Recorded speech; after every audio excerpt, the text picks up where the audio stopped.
Bismillahirrahmanirrahim. Bisa dimulai ya, Bapak? Enggak, Kang.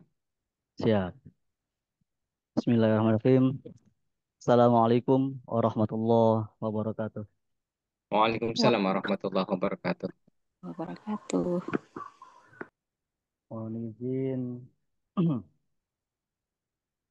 saya Muhammad Adib yang akan memandu ya, diberi amanah untuk menjadi moderator pada kelas Rumah Hijrah pada malam hari ini, Bapak Ibu. Bismillah, alhamdulillahirabbil alamin. Wa bihi nasta'inu ala umuri dunya waddin. Wassalatu wassalamu ala asrofil anbiya wal mursalin wa ala alihi wa sahbihi ajma'in. Yang kami hormati para pengawas, pembina, dan pengurus Yayasan Al-Qalam Cirebon, yang kami hormati Bapak Dr.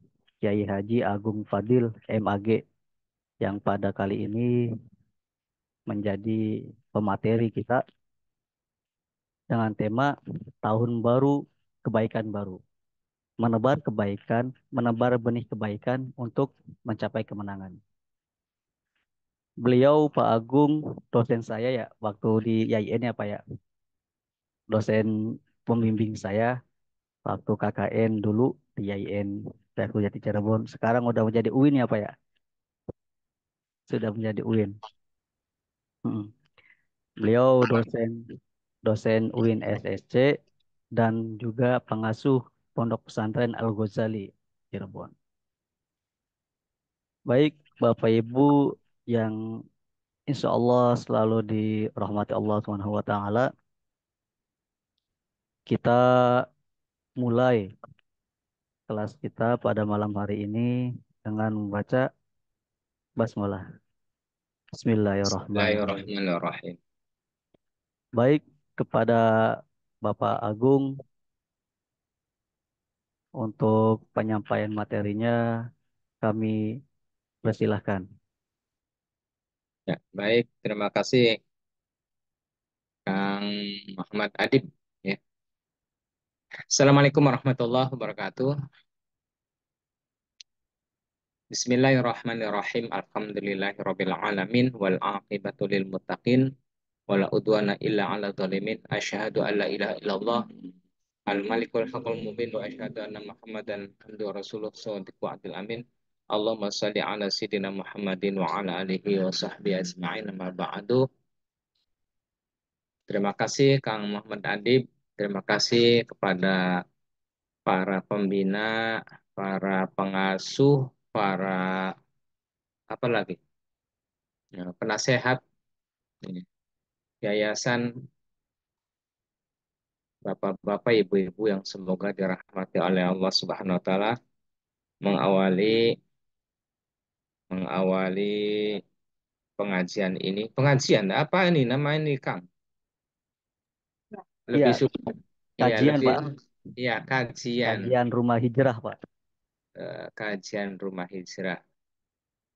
Mengawali kajian Rumah Hijrah ini, mari kita awali dengan bacaan surat Al-Fatihah. Semoga barokah dari Al-Fatihah, barokah dari kajian Rumah Hijrah ini. Semoga kita semua memperoleh ilmu yang bermanfaat, badannya sehat walafiat, dikabul segala hajat, bahagia dunia akhirat.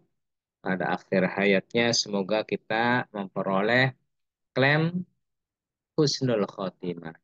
Ala hadiniya wa kulli amalin solihah ila hadratin Nabi Mustafa Rasulillah sallallahu alaihi wasallam wa ala alihi wa ashabihi wa azwajihi wa dzurriyyatihi syai'un lillahi lahum al-fatihah. A'udzu billahi minasyaitonir rajim. Bismillahirrahmanirrahim. Alhamdulillahi rabbil alamin arrahmanir rahim maliki yaumiddin.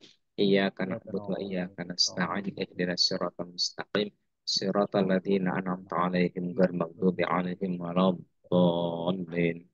Wabifil wali walidayya amin. Baik, Bapak Ibu sekalian, kita sama-sama kaji. Kalau bahasa Cirebon asli sih ngaji, Bapak Ibu ya. kalau begini nih. Cuma ya karena ada kelanjutan ya waktu musim corona ya sehingga kita ngambil manfaat dan banyak orang menggunakan webinar, menggunakan Zoom atau Google Meet dan lain seterusnya. Ya, memang ya Rabbana ma khalaqta hadza batila subhanaka faqina adzabannar.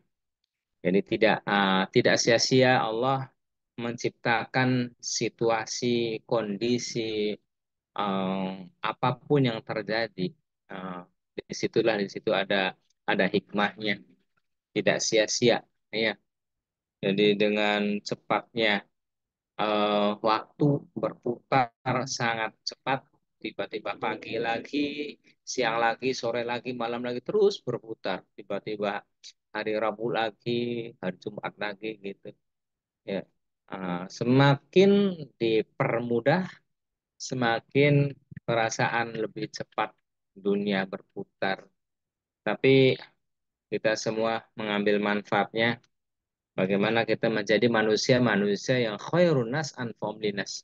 Sebaik-baik manusia itu adalah manusia yang memberikan manfaat pada diri sendiri, keluarganya, pada orang lain. Iya. Mudah-mudahan dengan pengajian seperti ini, kajian seperti ini, memberikan ruang untuk kita untuk memperoleh ilmu yang bermanfaat. Ya.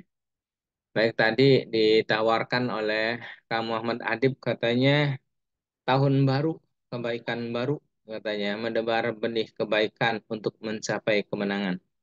Nah, kita sharing saja karena di Zoom ini banyak orang-orang yang berilmu. Biasanya kalau Bapak bilang sahabat ilmu, kalau orang-orang berilmu itu dipanggilnya sahabat ilmu. Iya, mudah-mudahan saja semuanya dititipi ilmu. Jadi kita itu kalau mau mendengar, kalau mau membaca, ya, kalau mau diskusi tentang keilmuan, nah ilmu itu akan terpatri oleh ya di memori kita. Kalau memang bukunya, mau bukunya misalkan tentang akidah, ya akidah itu akan terpatri ke kita. Kalau tentang fikih, demikian juga akhlak dan lain seterusnya akan terpatri. Makanya nanti antara manusia yang satu dengan manusia yang lain itu akan potensi berbeda, ya berbeda karena buku yang dibacanya, berbeda karena lingkungannya, berbeda karena beda apa yang didengar dan lain seterusnya. Maka manusia yang paling baik itu adalah orang yang memahami, yang menerima perbedaan. Gitu. Jadi eh, kita bahasanya itu pengajian online, ya pengajian online. Jadi itu pengajian itu ya tidak eh, tanpa bukan tanpa alasan atau bukan tanpa argumen, bukan tanpa keterangan. Ngaji, ya. Ngaji itu kaji bahasanya. Kalau kita bahasanya kaji, mengkaji. Ya. Mungkin mengkaji itu mendengar gitu atau mungkin diskusi dan lain seterusnya. Jadi kalau bahasa ngaji itu bahasa Sundanya itu ngaos, pengausan. Bahasa Jawa juga pengausan. Pengausan itu ya supaya aos, gabah tuh gabah ya kalau orang Jawa sih gabah, pari, padi atau eh, apa bahasa Sundanya namanya pari itu padi gitu. Nah itu kalau ya kita nanam, ya kemudian berproses, kemudian menjadi pari yang menguning. Nah, kemudian panen. Ketika dipanen itu diproses.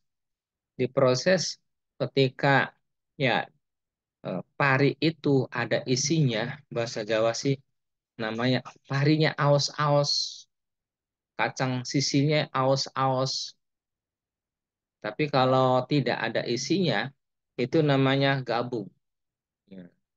Maka kalau udah gabuk biasanya itu orang petani sih ya melalui para pekerja itu ada angin banyak itu di proses mana pari atau padi yang ada isinya yang aus ya, mana yang tidak ada isinya kopong.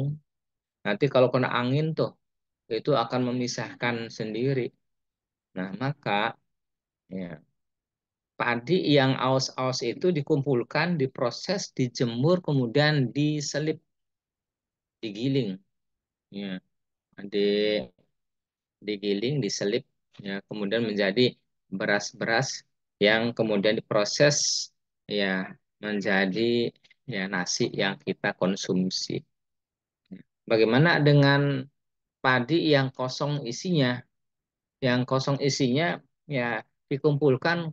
Kalau zaman dulu sih dibakar, ya apa arti dari ibarat ini.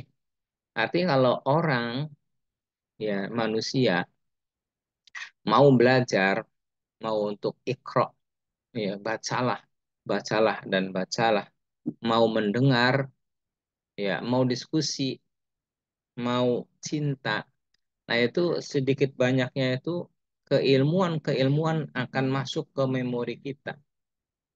Nah, kalau sudah ilmu-ilmu kita baca, ilmu-ilmu kita pelajari, ilmu-ilmu kita kaji, ilmu-ilmu kita dengar, ilmu-ilmu kita tanyakan supaya lebih berkembang, itu akan menjadi hudan, akan menjadi petunjuk ibarat ya center kalau kita jalan, kalau kita jalan di kegelapan, ya kalau tidak ada center kita susah jalannya.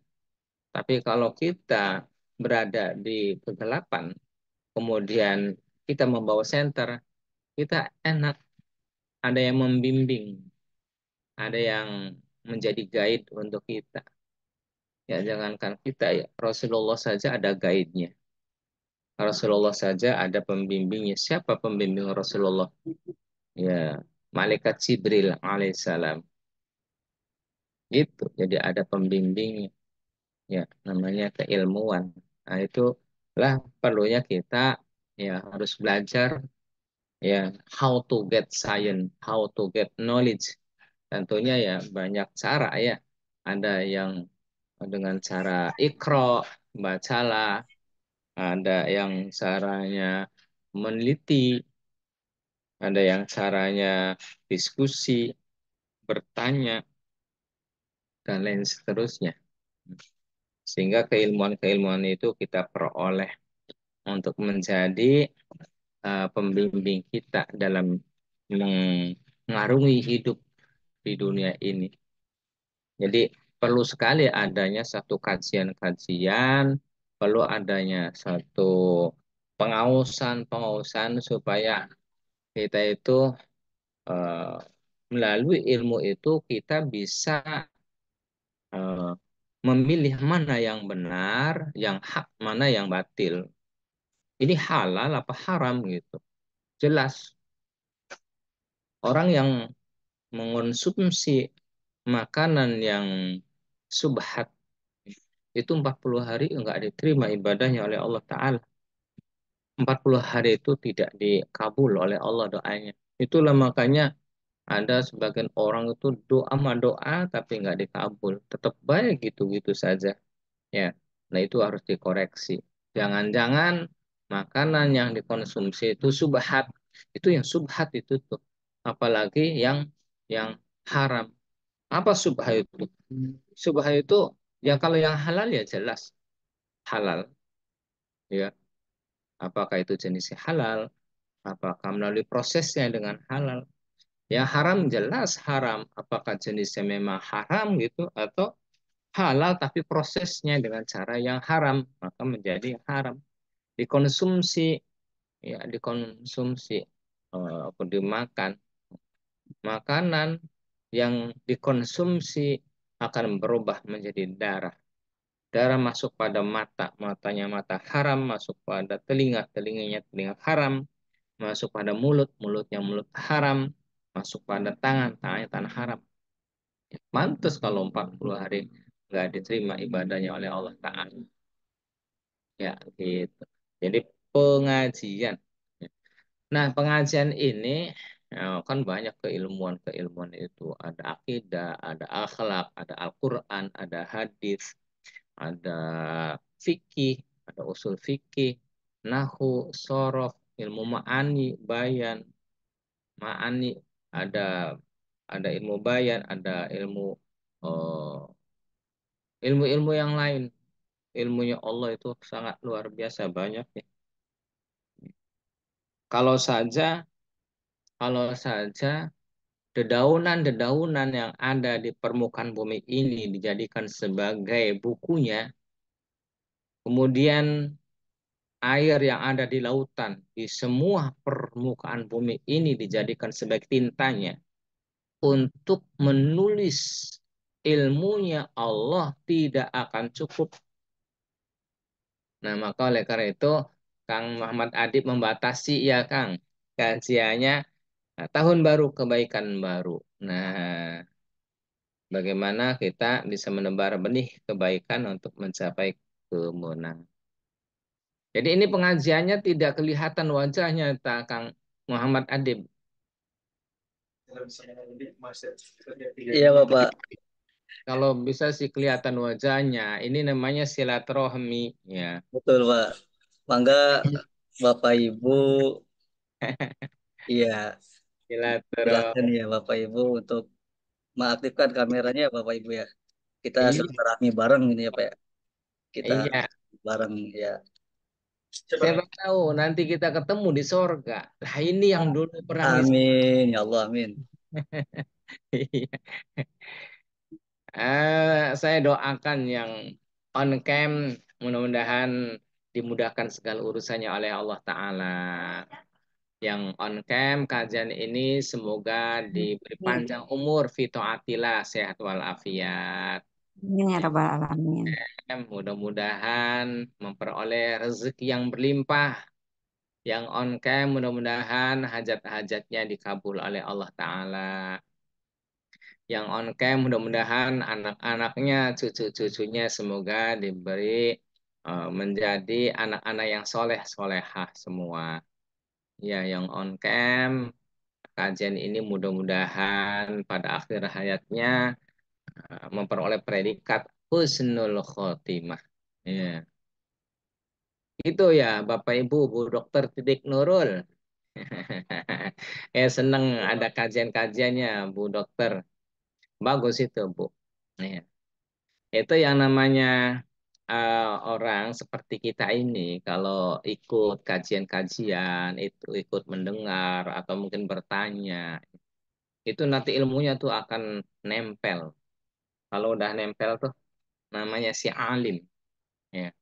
Orang orang yang berproses ya mengikuti kajian, berproses mengikuti pengajian, berproses membaca, diskusi, sharing dan lain seterusnya.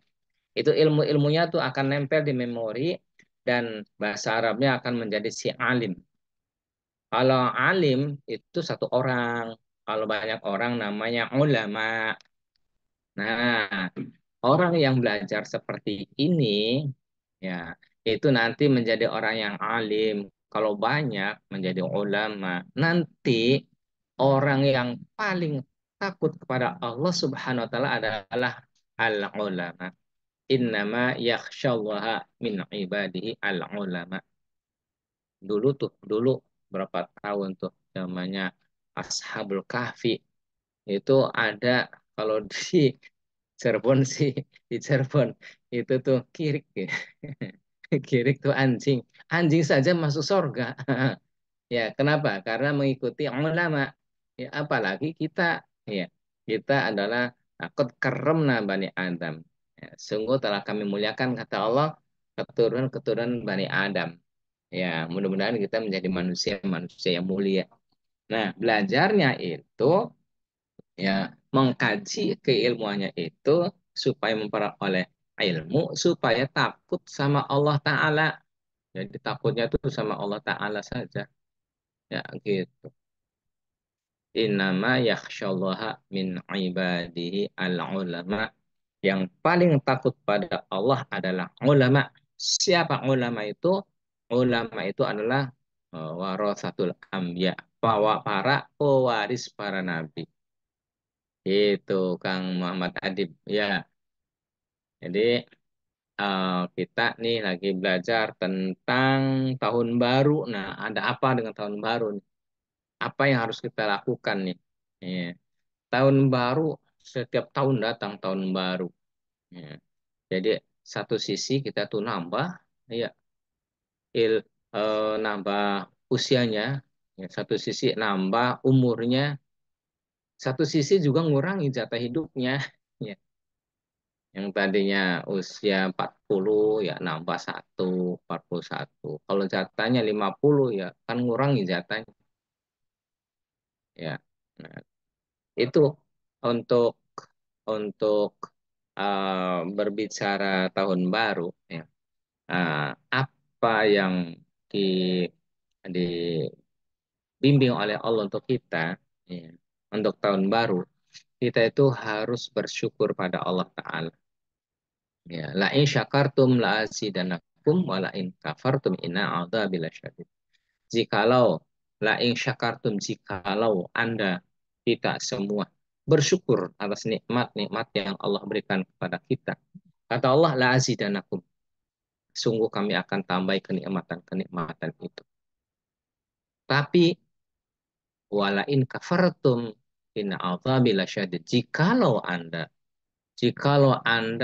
tidak berterima kasih atas nikmat-nikmat yang Allah berikan kepada kita, maka kata Allah, inna azabi lasyadid. Sungguhnya azabku sangat pedih.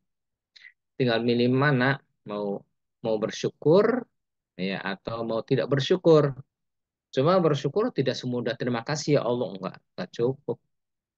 Ya, terima kasihnya kita, bersyukurnya kita atas nikmat yang Allah berikan kepada kita. Masih diberi kesempatan hidup, masih diberi kesempatan untuk beraktivitas. Nah, itu bersyukurnya itu untuk pendekatan diri pada Allah. Kita melihat orang-orang yang ada di bawah kita. Kalau kita ya punya tangan normal dua, coba lah lihat orang yang dikasih tangannya cuma satu, itu kan karunia Allah. Kalau ya kita dikaruniai punya kaki dua, cobalah dilihat orang-orang yang punya kaki satu. Sehingga apa? Sehingga kita bersyukur.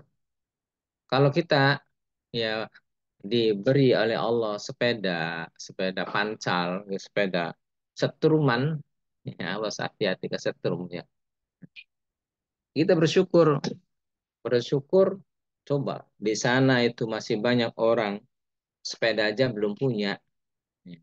Kalau kita dikasih kekuatan, kesempatan oleh Allah punya sepeda motor, harus bersyukur. Terima kasih ya Allah diberi amanat motor, sepeda motor, orang lain sepeda. Demikian seterusnya. Dia melihatnya itu ke bawah kalau tentang karunia, tentang nikmat, sehingga kita bersyukur. Tapi kalau tentang sedekah, tentang beramal soleh, kita melihat ke atas sekali-kali, ya, supaya menjadi fastabikul khairat, supaya menjadi stimulus, rangsangan supaya orang lain sih udah rajin sholat jamaahnya, kapannya kita? Orang lain sudah bisa sholat sunnah, qobliyah, ba'diyah. Oh, kita mah belum. Wah, gimana saya harus lebih baik daripada dia?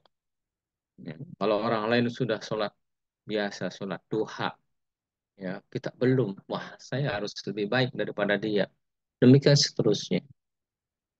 Sholat sunnah 2 rakaat saja yang kita lakukan sebelum sholat subuh itu pahalanya lebih baik dibandingkan dengan dunia dan seisinya. Masya Allah, luar biasa.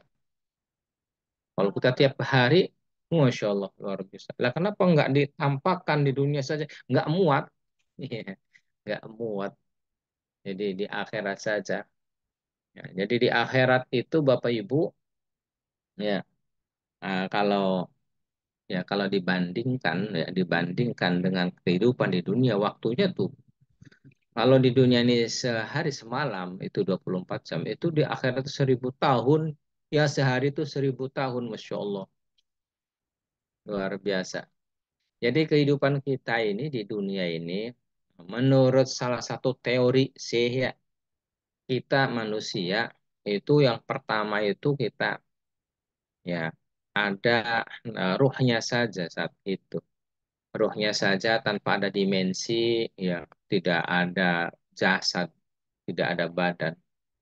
Kumpul jadi satu, kemudian Allah Subhanahu wa taala berfirman, ya, Alastu birobikum, bukankah aku Tuhan Anda semua? Nah, saat itu termasuk roh kita menjawab, Oh lubala wa syahidna, betul engkau adalah Tuhan kami dan kami menyaksikannya. Nah, kan gitu. Sehingga pada saat itu kita ya sudah isyhad, sudah tunduk, sudah patuh. Kemudian berproses kita di alam berikutnya namanya alam janin. Alam janin ada yang 7 bulan, ada yang 9 bulan. Menurut kedokteran mah, ya, itu kemudian ya beralih dari alam ruh ke alam janin selama 7 atau 9 bulan. Kemudian beralih lagi setelah itu di alam dunia. Manusia itu dilahirkan dalam keadaan fitrah, dalam keadaan suci. Ya, indikatornya nangis. Gak ada orang bayi lahiran kemudian tertawa. Semuanya nangis semua. Kemudian diadani, ya kalau orang muslim mah sebelah kanan, sebelah kiri. Jadi sebelum ada suara dangdut, ada suara pop, ada suara lain-lain itu yang pertama kali masuk ke telinga sang bayi, orang mukmin, orang muslim itu adalah suara azan. Ada azan, ada qomat. Kemudian berproses menjadi eh, balita, bayi, anak-anak, remaja. Jika perempuan menurut Syafi'iyah sih ketika sudah 9 tahun tuh sudah ke taklif. Kalau laki-laki 15 tahun. Nah, itu Bapak Ibu sekalian, dalam teori Islam itu banyak orang yang kurang paham. Ketika anak usia 7 tahun itu diperintahkan untuk sholat, untuk belajar sholat. Nah, anak-anak ketika usia 7 tahun ya itu disuruh sholat. Yang mana sholat itu salah satu rukunnya adalah bacaan surat Al-Fatihah. Artinya bahwa anak-anak ya dengan perintah untuk sholat include di dalamnya adalah sudah lancar bacaan Al-Fatihahnya. Sudah lancar Al-Qur'annya. Begitu. Ini jarang-jarang orang yang mengkaji ke arah sana. Misalnya ya kalau 7 tahun, ya 7 tahun baru suruh, suruh belajar sholat. Ada, ada, ada di dalamnya satu rahasia-rahasia. Nah, kemudian anak-anak tumbuh menjadi dewasa sampai ke taklif. Dari mulai ke taklif hingga akhir hayatnya, itulah amal-amalnya yang akan menjadi teman hidup ketika ada di alam barzah. Jadi ya, kalau sholatnya buru-buru, kalau sholatnya dengan cepat, kebat, kayak apa ya, sholatnya itu kayak kilat, itu hingga tidak tahu apa yang dibaca, sholat itu asal-asalan, maka di alam barzah, di alam kubur, bukan di kuburan, alam itu suatu alam, ya, itu nanti akan datang kepada orang yang melakukan sholat itu ibarat pakaian yang belum disetrika, kemudian dikepretkan ke mukanya orang yang sholat yang asal-asalan, yang kebut-kebutan. Tapi kalau orang yang sholatnya benar, sholatnya khusyuk, sesuai dengan aturan-aturan, maka sholat itu akan datang menemani kita di alam barzah dengan aroma yang wangi, dengan lingkungan yang terang, yang nikmat, luar biasa. Datang kepada kita. Assalamualaikum. Waalaikumsalam warahmatullahi wabarakatuh. Siapa Anda? Aku adalah sholatmu yang kau lakukan secara khusyuk waktu di dunia. Luar biasa. Jadi sholatnya harus benar sholatnya ya. Karena yang pertama kali yang akan dihisab oleh Allah Ta'ala itu adalah sholatnya. Jika sholatnya benar, maka amal-amal yang lainnya dianggap benar. Jika amal, jika sholatnya nggak benar, maka ya, amalia-amalia yang lainnya maka dianggap tidak benar. Jadi menjadi barometer, jadi ukuran sholat itu. Ya. Nah, setelah manusia-manusia itu beramal soleh, wa may ya'mal mithqala dzarratin khairan yarah, wa may ya'mal mithqala dzarratin syarran yarah. Jikalau ya orang itu melakukan banyak kebaikan, maka balasnya kebaikan juga.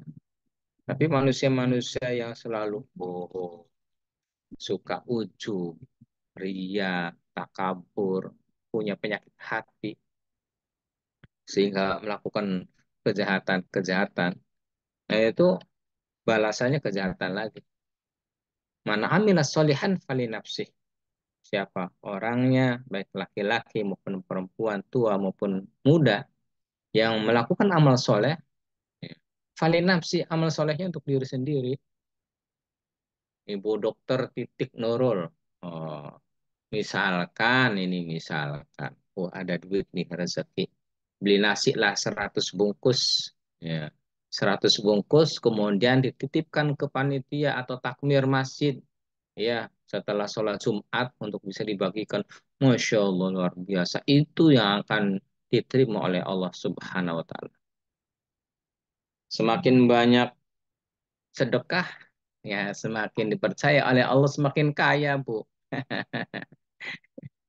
Jadi amal-amal soleh yang kita lakukan itu tuh ya untuk diri kita sendiri.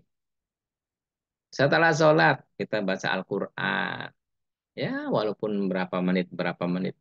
Itu yang akan menolong kita di akhirat nanti. Kata Rasulullah, Iqra'u Al-Quran. Bacalah oleh kalian Al-Quran. Fa'innahu. Fa'innahu. Sungguhnya Al-Quran itu syafi'an. Akan menjadi penolong. Li ashabihi. Bagi orang yang membacanya. Jadi kalau kita suka baca Al-Quran di saat sepi, di saat ramai, di saat nunggu lampu merah, di saat nunggu pesanan, dan lain seterusnya. Baca Al-Quran, Al-Quran akan menjadi penolong. Di saat sang suami tidak bisa nolong istrinya, di saat istrinya nggak bisa nolong suaminya, di saat orang tua tidak bisa nolong anaknya, di saat anaknya nggak bisa nolong orang tuanya, di situ datang Al-Quran memberikan syafaat, memberikan pertolongan kepada orang yang suka membaca Al-Quran.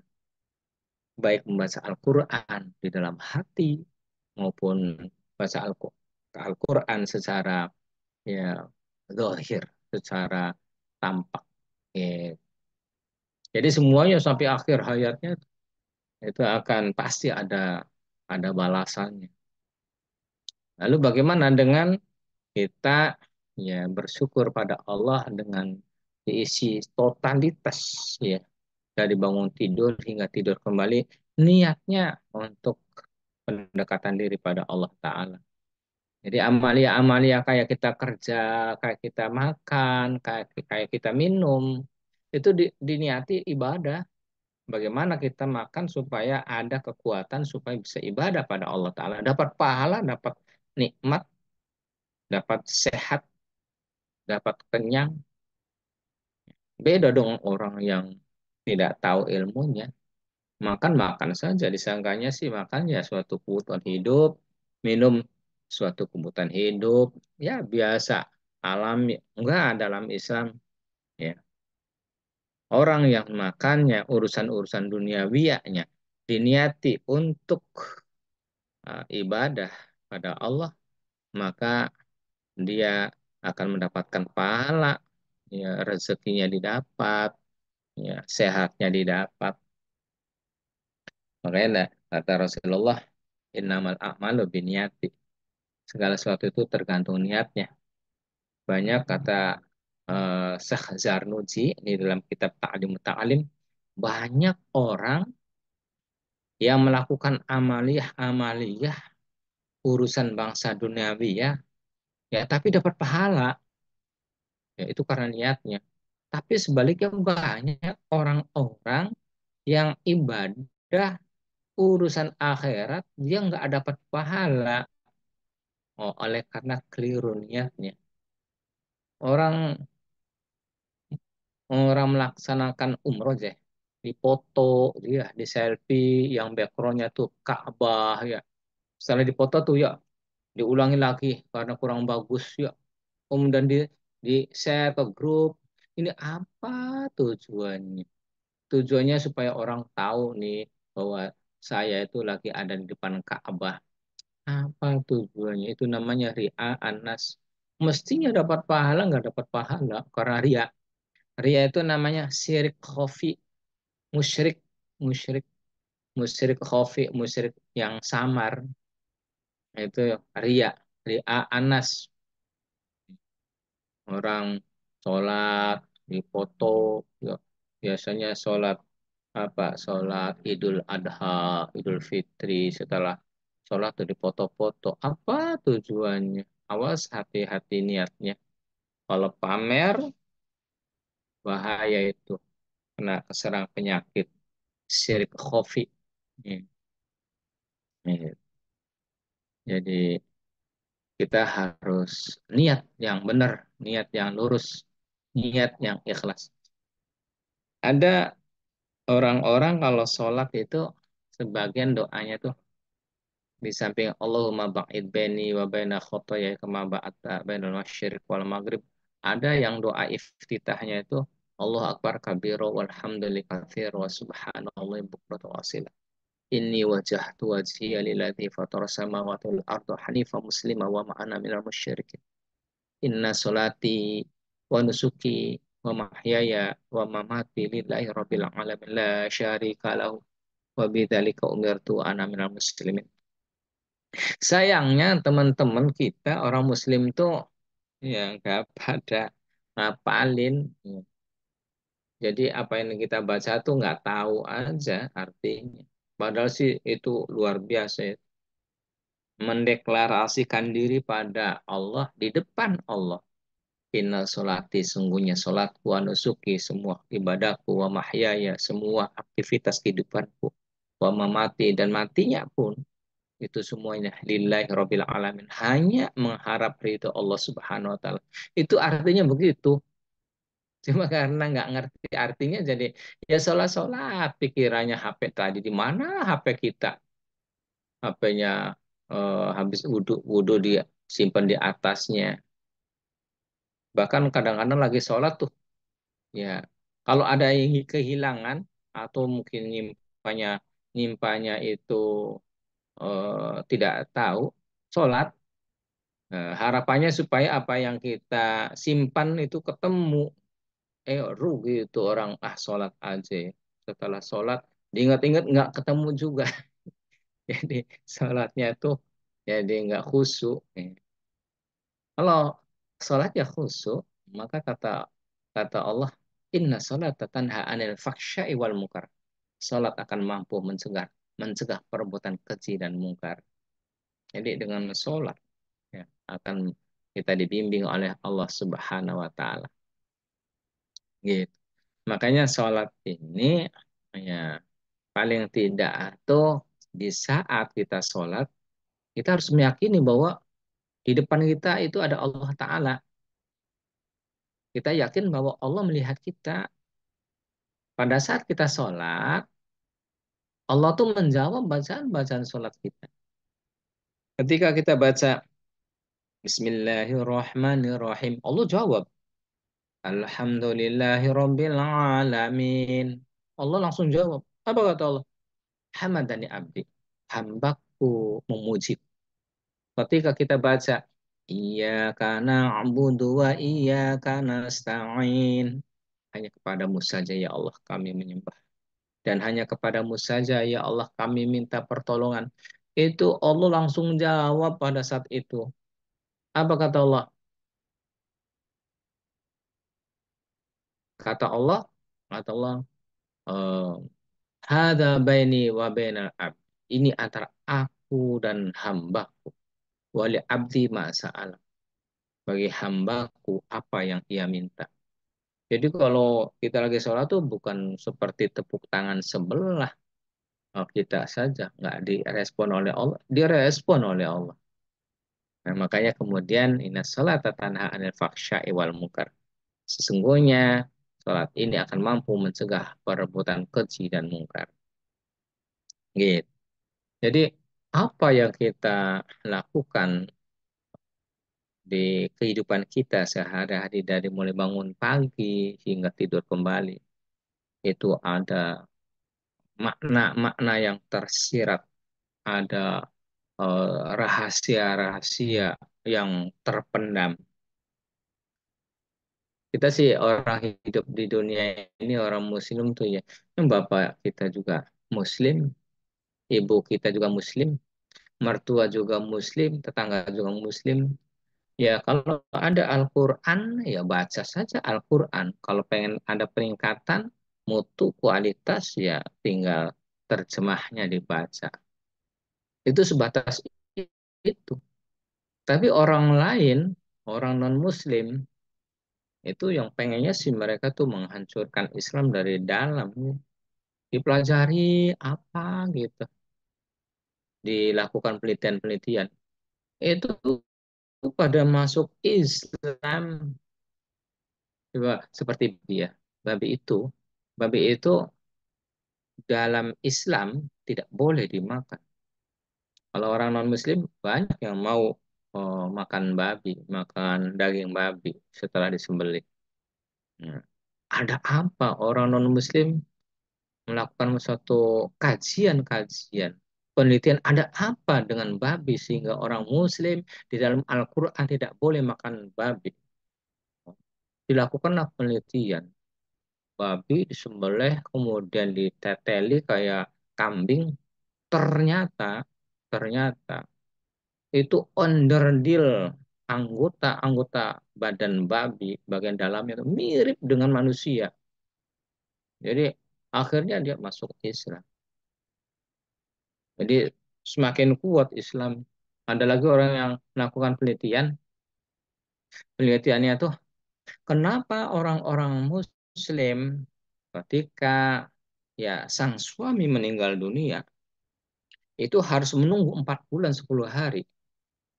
Dilakukan suatu penelitian. Pertanyaan itu kenapa gitu. Kalau kita kan percaya saja gitu. Sami'na wa ta'na ya. Kalau orang non muslim bisa melakukan penelitian, kenapa? Lima agak atau why? Why? Kenapa? Mereka melakukan penelitian. Dilakukanlah penelitian. Orang-orang muslim, wanita muslim yang ditinggalkan suami yang harus jaga diri, jangan dulu nikah. Masa idahnya itu 4 bulan 10 hari. Dilakukanlah penelitian. Wanita muslimah itu ya untuk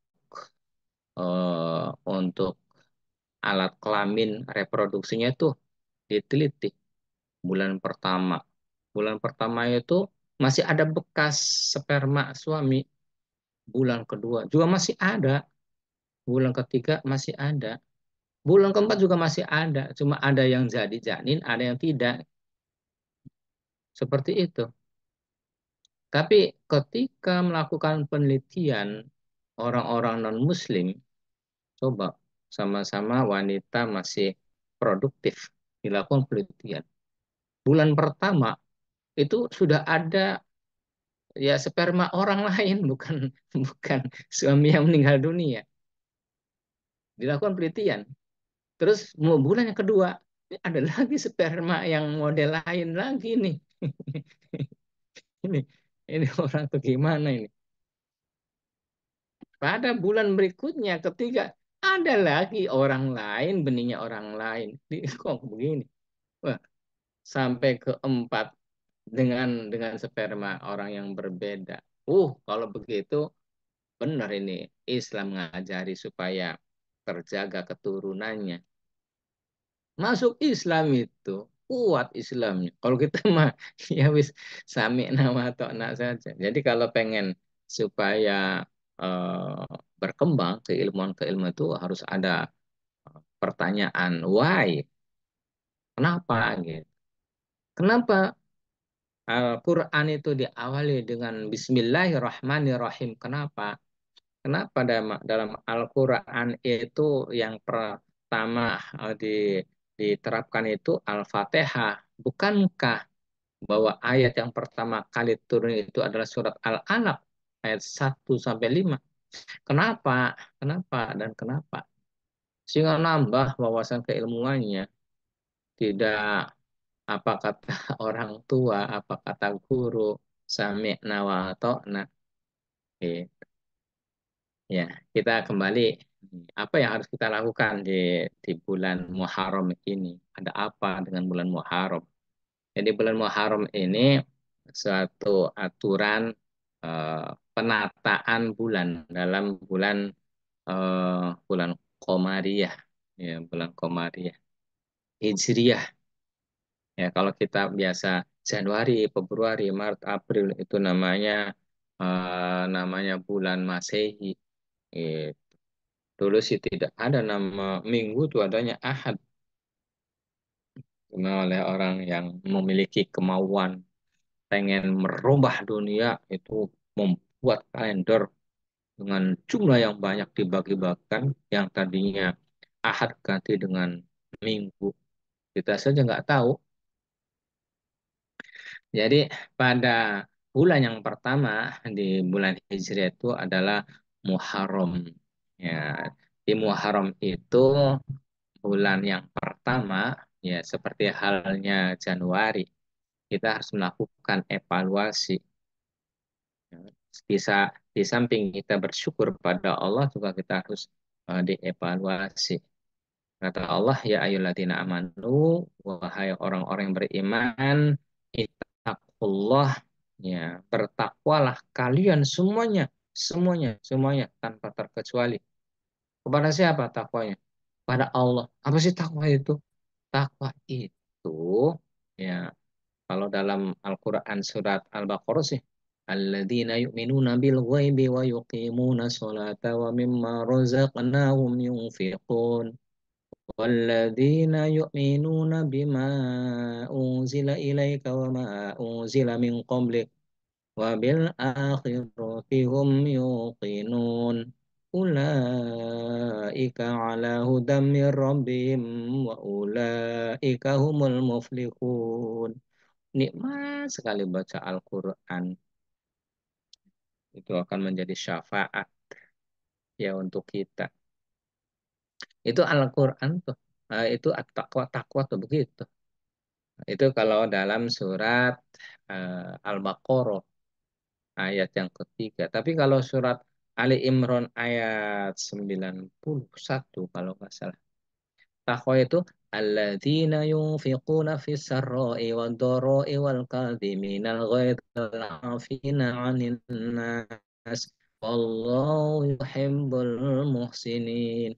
Itu orang-orang takwa itu adalah orang yang mau berbagi di saat lagi punya duit banyak atau kita pun lagi memiliki dana yang sedikit tapi mau berbagi dengan sama, bersedekah. Itu orang-orang bertakwa tuh begitu. Orang-orang yang indikatornya menahan emosi, menahan syahwat, menahan amarah di saat mampu. Kalau marah tuh sebenarnya sih mampu, tapi ditahan. Itu orang yang bertakwa tuh begitu. Allah suka banget orang yang seperti ini. Tapi kalau menurut Syekh Jalaluddin Asyuti dan Syekh Jalaluddin Al-Mahalli, yang namanya takwa itu ringkasnya adalah imtithalul awamir wa ijtinabun nawahi. Orang yang eh, orang yang melaksanakan segala perintah Allah dan menjauhi larangan-larangannya, itulah orang yang bertakwa. Apa jaminannya kalau orang bertakwa? Apa garansinya orang kalau bertakwa? Jaminannya dari Allah langsung. Kata Allah, "Wa may yattaqillah yaj'al lahu makhraja wa yarzuqhu min haitsu la yahtasib." Siapa saja orangnya yang bertakwa kepada Allah, baik laki-laki maupun perempuan, tua maupun muda, PNS atau non PNS, yang bertakwa pada Allah, maka jaminan dari Allah ya ja'alahu makhraja. Allah akan memberikan kemudahan. Jadi orang bertakwa mah akan dipermudah semuanya oleh Allah Ta'ala. Allah lah satu-satunya yang akan menolong. Nasr min Allah. Hasbi Allah wa ni'mal wakil. Ni'mal maula wa ni'man nasir. Semuanya akan dimudahkan oleh Allah. Itu yaj'allahu makhraja. Yang kedua kata Allah, wa yarzuqhu min haitsu la yahtasib. Allah akan memberikan rezeki yang tidak disangka-sangka. Nah, terus bagaimana kalau kita ya di masjid aja, di musola saja, nggak mau kerja, nggak mau dagang, nggak mau silaturahmi, nggak mau melakukan aktivitas yang menyebabkan memperoleh rezeki, itu mah keliru. Dalam Al-Qur'annya itu kata Allah, nahnu narzukukum wa iyyahum. Kami lah, kalau kami lah yang akan memberikan rezeki kepada kalian. Dan kamilah yang akan menanggung rezeki mereka. Mereka itu orang yang ditanggung oleh kita, anak-anak kita, mungkin ada sebagian cucu atau orang tua kita. Rezekinya melalui kita. Nah, kita itu kalau menggunakan ilmu nahu sih, itu ada namanya nahnu mutakallim ma'al ghair. Mutakallim ma'al ghair itu artinya bersama-sama. Jadi ada ya keterlibatan antara Allah dengan hambanya. Jadi kalau pengen dapat rezeki aja, ya wirid saja, di musola saja, nggak mau kerja, nggak mau dagang, nggak mau beraktivitas, ya tangannya ditengadahkan ke atas, ya paling tai cecek yang akan nempel jatuh. Jadi harus harus ada keseimbangan, ada keterkaitan di situ antara Allah yang menjamin rezekinya dan kita dengan melakukan pepantes sababiyah ya, supaya ada kesinkronan. Itu ajaran Islam sih moderat. Islam sih rahmatan lil alamin, ya, tidak tidak ekstrim. Kita punya kehendak, ya, manusia punya kehendak, siapapun punya kehendak, tapi Allah lebih memiliki kehendak. Jadi endingnya tuh semuanya kekuasaan Allah Ta'ala. Kayak ada orang yang cepet kaya, ya, usahanya maksimal, ya karena ada keterlibatan Allah Ta'ala, ada jalur langit, gitu. Ada usaha, sama-sama orang tuh ya. Kalau dilihat dari segi semangatnya, orang kerja itu tukang batu, tukang membangun rumah. Mestinya yang punya rumah bagus-bagus tuh mereka gitu. Tapi kenapa orang lain gitu? Ya itu masalahnya rezekinya Allah yang atur. Maka di situ man aradatunya fa'alai bil ilmi. Kata Rasulullah. Man aradatunya, man siapa saja orangnya yang aroda yang menghendaki orang tersebut adunya sukses dalam urusan duniawi, maka fa'alai bil ilmi, maka harus ditempuh dengan ilmu. Ada strateginya, ada cara, ada metodologi. Makanya di momentum ya momentum bulan bulan Muharram ini harus melakukan introspeksi. Ya, selain kita bertakwa, ya, kita introspeksi apa yang waktu-waktu yang lalu kita banyak banyak amal soleh apa banyak ketinggalan sholat subuhnya atau ketinggalan sholat jamaahnya. Harus melakukan introspeksi untuk melakukan satu rencana aksi. Ya, untuk apa? Lil God itu untuk masa depan. Jadi kita itu masih ada ya harapan masa depan kita masih masih potensi sekali. Kita di dunia hidup hanya misalkan sehari itu 24 jam itu di akhirat tuh itu 1000 tahun. Masya Allah luar biasa. Apa ada dalam Al-Qurannya? Ada. Makanya harus dibaca Al-Qur'annya sedikit demi sedikit ya tahu artinya terus diamalkan.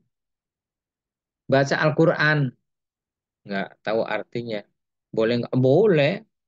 Tetap ada jaminan dapat syafaat. Baca Al-Qur'an tahu artinya diamalkan. Tambah hebat. Ya. Jadi kita akan menjadi orang-orang yang bermutu, berkualitas. Jadi di bulan Muharram ini kita bagaimana melakukan satu planning. Planning itu kalau menurut teori orang Barat sih ada namanya POAK. POAK itu planning, rencana ke depan kita akan melakukan apa saja. Sedekahnya tadinya berapa kita akan memberikan sedekah. Ada targetan-targetan. Oke gitu umat Islam. Kalau yang lalu-lalu kita sedekah setiap setelah sholat subuh tuh misalkan 1000, bagaimana kalau 1000? Kalau yang lalu kita ngasih mertuanya tuh, ngasih ngirimin mertua, ngasih oh, berapa sejuta, bagaimana tambah 2 juta. Apa yang kita berikan ke mertua itu sungguhnya adalah amal soleh kita untuk kita, bukan untuk mertua. Yang enggak, yang punya mertua. Bagaimana dengan Kang Muhammad Adib? Ya, belum punya mertua ya. Ada sudah. Belum Pak, insya Allah OTW. Itu. Jadi mertua itu ya orang tua kita. Ya, orang tua kita ya apalagi. Kita harus adalah melakukan satu terobosan-terobosan. Orang yang sayang terhadap orang tua, orang yang mau ngopeni, orang yang eh, care terhadap orang tua, suka memberi, itu rezekinya sangat luar biasa. Sudah banyak penelitian-penelitian. Kalau kita tidak care sama orang tua, sama mertua, rezekinya itu nggak sebanyak orang yang care terhadap orang tua atau mertua. Jadi apa yang kita lakukan itu sesungguhnya adalah untuk diri kita sendiri. Nah, di bulan Muharram ini nih, kita lakukan planning, planning terencana gitu. Apa targetan-targetannya? Kalau yang lalu kita melakukan muhasabah, ya melakukan introspeksi, melakukan refleksi, apa saja yang kita kemarin kayaknya sih dengan tetangga sebelah kayaknya agak diem, dengan mertua diem, dengan ustadz-ustadznya juga diem. Apa yang kita lakukan kemarin kita introspeksi, kita melakukan perbaikan-perbaikan. Terus ada rencana aksi, ya, planning namanya, planning. Planning itu melakukan satu rumusan-rumusan atau perencanaan. Kemudian O-nya organizing. Ya, organizing, ya, lakukan manajemen, bagaimana hati kita, apakah kita masih iri, apakah kita masih, oh, gionnya masih menyakiti hati, ya, bagaimana silaturahmi dengan saudara-saudara kita, dengan keluarga kita, silaturahmi. Nah, jangan-jangan silaturahminya itu masih ada gion-gion yang bikin nyakitkan hati. Berapa badan beratnya? Udah nggak usah diungkap badan badan itu itu bagi sebagian orang sih tersinggung tambah gemuk kurang olahraga ini nggak usah. Ya, silaturahmi itu bagaimana kita doakan saudara-saudara kita, bagaimana kita membuat orang lain senang. Berapa sekarang cicilannya? No cicilan apa hubungannya cicilan angsuran? Itu nggak boleh nyinggung-nyinggung orang lain. Silaturahmi penting sekali silaturahmi itu. Kita planning, ya, rencananya bagaimana dengan baca Al-Qur'annya, bagaimana sholat jamaah subuhnya, sholat fardunya, bagaimana sholat sunnah qobliyahnya, ba'danya, sholat duhanya, sholat tahajudnya, bagaimana sedekahnya, bagaimana silaturahmi, di planning semuanya, nanti di organizing, kemudian acting, acting kita aksi nyata. Nah, nanti pada akhir tahun lagi namanya controlling. Controlling itu evaluasi. Gitu terus tiap tahun. Eh, Bapak Ibu yang semoga dimuliakan oleh Allah Subhanahu wa taala, ya di bulan Muharram ini momentumnya untuk perbaikan, ya, perbaikan, ya, rencana-rencana aksi untuk masa depan kita. Mumpung masih kita sehat, selagi kita sehat, ada kesempatan.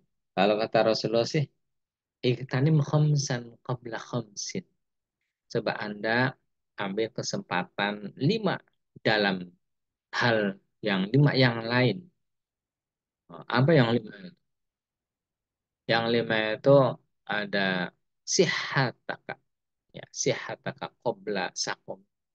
Di saat lagi sehat, sebelum datang masa sakit. Kalau lagi sakit tuh ya sakit gigi jadi alasan. Tapi ya memang sakit banget kata orang.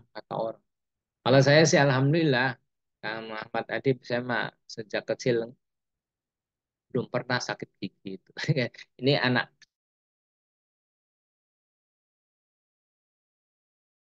ya Allah, kasihan.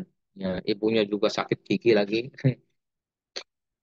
Ya mumpung lagi sehat, hayataka qobla sakomika, sehatmu sebelum datang masa sakitmu. Kemudian masa kayamu, waginaka qobla fakrika. Di saat kita lagi ada rezeki, segera kita untuk bersedekah, berbagi. Itu yang akan kita makan. Itu yang kita akan bawa untuk kehidupan yang abadi, abad dan abada di akhirat kelak. Kalau punya tanah, kalau punya eh, ya aset, sebagian ya diselengkan untuk kehidupan di akhirat kelak. Itu orang cerdas, muslim yang cerdas, yaitu memperhatikan masa depan. Punya tanah, ya kalau tanah kita ninggal, ya paling warisan. Mending anaknya pada ngerti doain kita.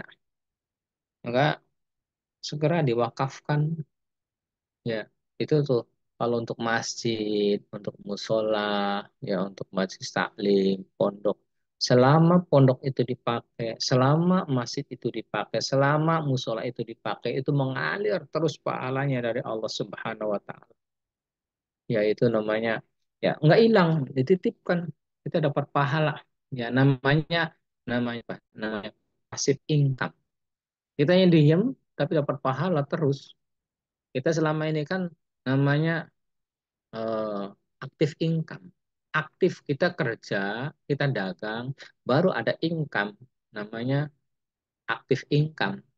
Tapi kalau pasif income, kitanya cicing, diem, repeh, tapi dapat pahala terus. Kenapa? Karena oh, ada aset yang kita wakafkan untuk pondok, untuk masjid, musola, madrasah, dan seterusnya. Enggak hilang. Allah Maha tahu. Itu orang-orang hebat sih. Makanya semangat, semangat etos kerjanya tuh, semangat hidup supaya masa depannya tuh cerah.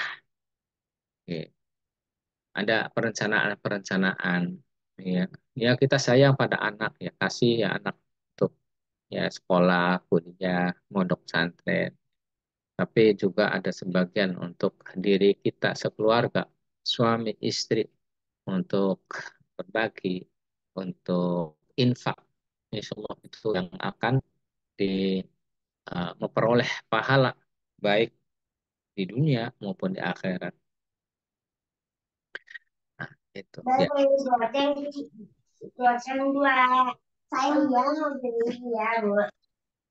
Lagi belajar kayaknya ya, lagi belajar, lagi lagi liburan ya sekolahnya ya. Ya, lanjut Bapak Ibu sekalian yang semoga dimuliakan oleh Allah Subhanahu wa taala. Ya, jadi eh, kita harus ada planning ke depan silaturahmi. Nah, itu jadi silaturahmi ini silah itu nyambung, rohmi itu ya banyak artinya. Rohmi itu ya ada yang artinya rahim, keluarga gitu. Jadi nyambung keluarga yang yang jauhan bersilaturahmi tambah deket ya itu tambah kasih sayang rohmi. Ada ada kasih sayang rohimah tambah erat. Kalau apakah ini diperintah oleh Allah, oleh Rasulnya? Ya diperintah oleh Allah dan Rasulnya.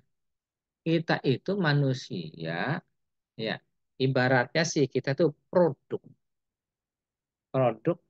eh, yang mana penggunaan produk itu supaya awet, bermutu, berkualitas harus ikuti aturan.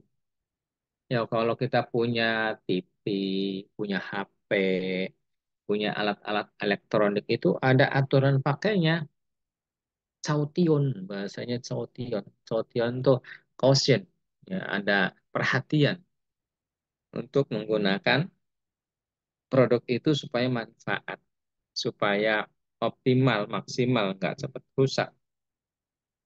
Manusia juga supaya bahagia, supaya selamat dunia akhirat, itu harus mengikuti aturan-aturan. Siapa aturan siapa? Aturan yang memiliki syariat siapa? Ya Allah dan Rasulnya. Makanya baginda Rasul 14 abad yang lalu wasiat dengan suara lirik.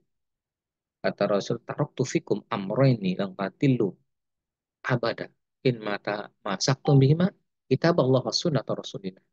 Aku tinggalkan dua hal untuk Anda semua tanpa terkecuali. Anda semua tidak akan sesat selama-lamanya jikalau Anda berpegang teguh keduanya. Apa itu? Al-Quran dan hadis Rasulullah. Jadi Al-Quran dan hadis sudah dikasih tahu oleh Rasulullah. Ya. Jadi harus ikuti ya Allah dan Rasul. Ayat banyak yang me, yang menyuruh kita untuk bersilaturahmi.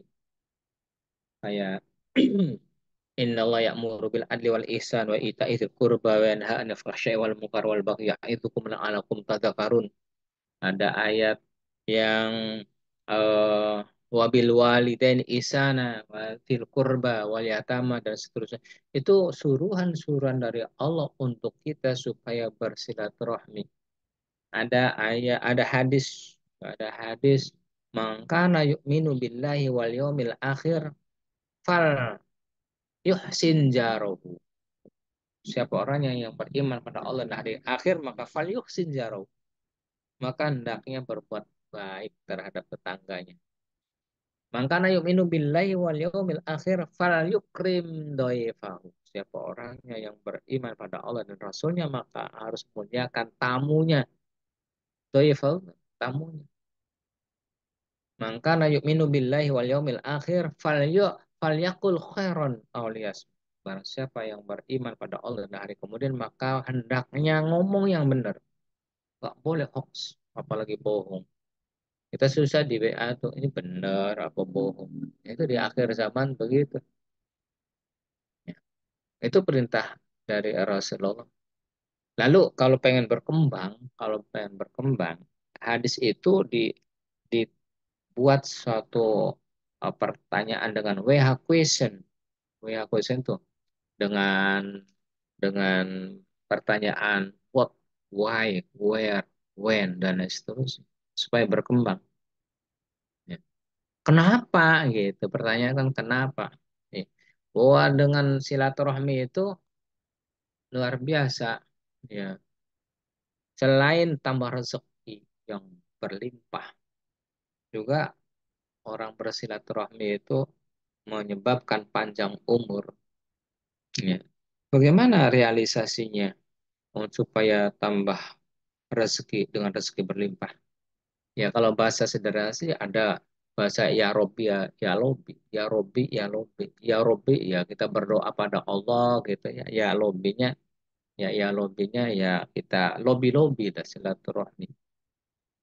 Nah, kalau orang ya ada bahasa, jangankan itu orang orang yang ada di sekitar kita ini, orang yang biasa biasa olahraga aja ada bahasa persahabatan. Yuk kita melakukan persahabatan. Itu dalam rangka silaturahmi itu. Orang silaturahmi itu yang tadinya susah ini dikerjakan. Ini untuk uh, kayaknya bangunan sudah tua, sudah pada sudah pada rontok, sudah banyak misal riuh, sudah banyak rayap. Dikerjakan nggak bisa. Ya, ada tamu datang ketemu silaturahmi. Ngomong-ngomong, ya ini bisa ngerjain bangun atau memperbaiki renov rumah. Ya. Dengan silaturahmi, kalian bisa tak memperbaiki rumah renov? Insya Allah. Ya udah, sampean anu ya kerja ya berapa? Sekian, tambah rezeki. Ada orang yang jadi guru, susah administrasinya tuh. Dengan silaturahmi, dengan sama guru, bisa dibantu laporan-laporan. Silaturahmi ke staf, ya staf bisa bantu. Yang dosen, banyak pekerjaannya dosen. Ada staf yang bisa membantu ngobrol-ngobrol. Tolong dong, BKD-nya bantuin, tolong dong, bikin jurnal, tolong dong, tolong dong, tolong dong. Ya berbagi, jadi nggak sibuk atau nggak penat atau nggak dapat teguran dari atasan. Itu bisa hidup panjang umur, bisa sehat dengan silaturahmi itu begitu. Terpecahkan masalah-masalahnya dengan silaturahmi.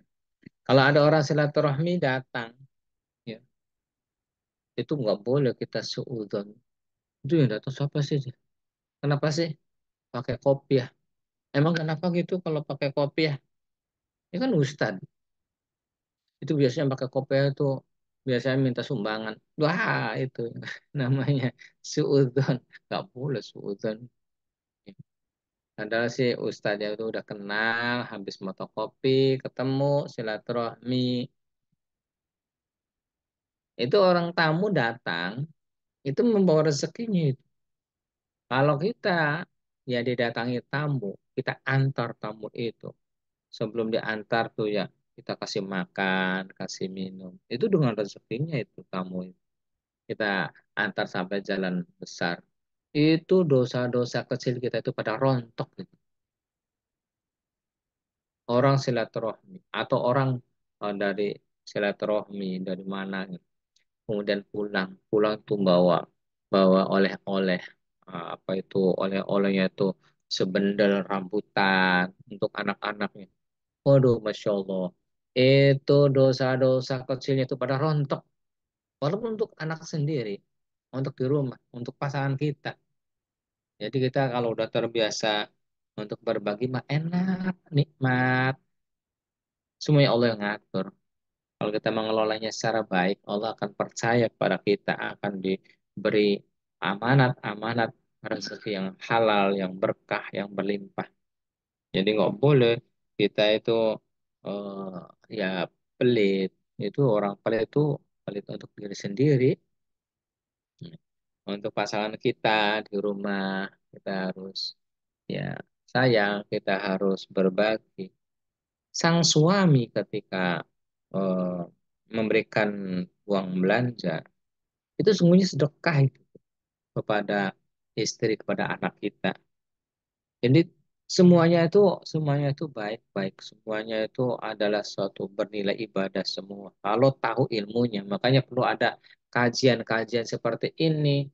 Jadi bukan dianggapnya suatu keniscayaan saja sang suami harus memberikan tanggung jawab dan hak. Ya, ya kita proporsional saja. Jadi di bulan Muharram ini masih ada perbaikan-perbaikan untuk melakukan satu peningkatan secara kualitas dan kuantitas dalam ibadah pada Allah Ta'ala. Jadi kita ibadah pada Allah Ta'ala tuh ya untuk diri kita sendiri sungguhnya. Amal-amal yang baik itu sungguhnya untuk diri kita sendiri. Amal-amal yang buruk itu juga akan kembali pada diri sendiri. Maka sayang sekali kita harus bersilaturahmi ya pada guru-guru kita, kepada kepada orang tua kita, mertua kita. Orang yang pernah sering komunikasi dengan orang tua kita, kita sambungkan. Mana ya yang dulu waktu Bapak masih ada si Jenat, Bapak masih ada, Ibu masih ada, suka silaturahmi. Kita sambungkan lagi. Insya Allah rezekinya banyak berlimpah, hidupnya berkah. Ya. Menyambungkan silaturahmi, namanya silaturahmi. Silaturahim sama saja silaturahmi. Silaturahim itu kasih sayang, kasih sayang. Nah, gitu. Jadi mumpung masih kita sehat sebelum datangnya masa sakit, sebelum ya sebelum datangnya masa kefakiran, kita lagi ada rezeki. Ayo kita berbuat baik untuk bersedekah, untuk melakukan suatu tindakan yang positif. Ya, hayataka qabla mautika. Masa hidupmu sebelum datangnya masa kematian. Kalau sudah mati udah terputus. Kata Rasulullah, "Idza mata ibnu Adam in qata amalu ila min thalathin. Shadaqatin jariyatin aw ilmin yuntafa'u bih aw waladin shalihin yad'u lahu." Itu semua manusia itu kalau sudah meninggal dunia itu terputus amalnya, nggak bisa tidak bisa yang biasa sholat nggak bisa sholat, yang biasa baca Al-Quran nggak bisa baca Al-Quran, yang biasanya baca sholawat nggak bisa, yang biasa silaturahmi kalau udah meninggal dunia nggak bisa. Maka mumpung mumpung masih hidup, mumpung masih belum sibuk, ya, mumpung masih sehat, yuk kita semua bareng-bareng untuk meningkatkan kualitas, untuk meningkatkan kuantitas, ada kuantitas, ada kualitas, ya, untuk beramal soleh untuk diri kita sendiri, dari diri kita sendiri dulu. Ku anfusakum wa ahlikum nar. Ya ayyuhalladzina amanu. Wahai orang-orang beriman, jagalah diri Anda. Jagalah diri Anda wa ahlikum nar, dan keluarga Anda dari neraka. Neraka itu apa? Neraka itu ya identik dengan api neraka yang panas menggelegar. Api neraka yang panas menggelegar itu identik dengan melodok. Apa melodok tuh ya? Melodok tuh yang kalau kena api tuh kesentot. Apa kesentot tuh? Nanti akan melodok. Melodok tuh gosong. Kalau udah gosong apa? Akan sakit. Sakit identik dengan sengsara. Maka jagalah dirimu dan keluargamu dari kesengsaraan di dunia dan akhirat. Lalu harus bagaimana tuh? Ya harus falyakhshal ladzina law taraku min khalfihim dzurriyyatan di'afa. Hendaknya kita masing-masing orang muslim, orang mukmin itu memiliki rasa khawatir, takut. Wal yakhshal ladzina law taraku min khalfihim dzurriyyatan di'afa. Allah meninggalkan keturunan-keturunan yang lemah, lemah ilmu agama, lemah akhlak, lemah wawasan, lemah IT, lemah apalah ekonomi dan lain seterusnya. Maka kita beri ya ruang untuk anak-anak kita untuk diberi kesempatan untuk belajar yang bermutu, ya, yang berkualitas. Anak-anaknya tuh itu tuh aset aset untuk kita, untuk bisa doain kita pada saat kita sudah sepuh, ya pada saat kita udah usia lanjut, ya anak-anak kita. Ya. Tapi kalau kitanya berbuat baik pada orang tua, saya anak-anak kita juga akan berbuat baik pada kita. An, apa kata Rasulullah? Kata Rasulullah, Birru abakum tapirakum abnakum. Berbuat baiklah Anda semua pada orang tua Anda masing-masing. Niscaya anak-anakmu kelak akan berbuat baik kepada Anda. Gitu.